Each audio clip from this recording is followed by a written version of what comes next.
هذه القصيدة من كلمات الشاعر الكاف، وهي تعبر بما فيها، ويليها جواب الشاعر محمد ناجع القهري. ربي وفقني معك وفي بعهدي، أنت حسبي والوكيل.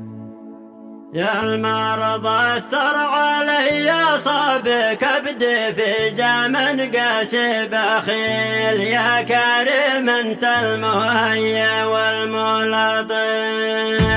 ربي وفقني معك وفي بعهدي، أنت حسبي والوكيل.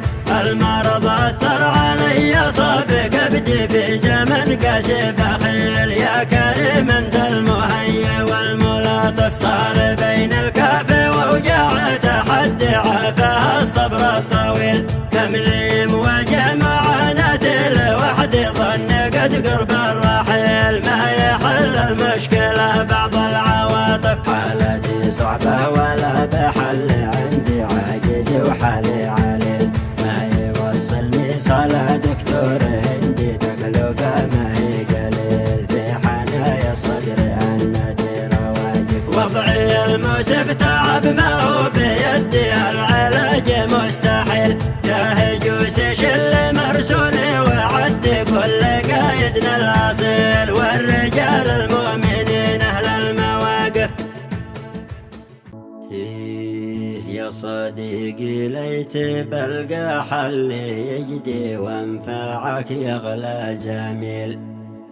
لو يكلف اني يقطع كف يدي، كل ذا عندي سهيل. لاجل تتشافى ويبرى جرح نزيف. يا صديقي ليت بلقى حل يجدي وانفعك يغلى زميل. لو يكلف اني يقطع كف يدي، كل ذا عندي سهيل. لاجل تتشافى ويبرى جرح نزيف. المرض ما ينفع ابره مهدي، وين صنع الجميل. يا رجاجيل الوفا قايد وجندي، عون من حمله ثقيل. يا هل النخوه مجلين الحسايف. يا خيار الناس دي تبذل وتبدي، ما لفزعتكم مثيل.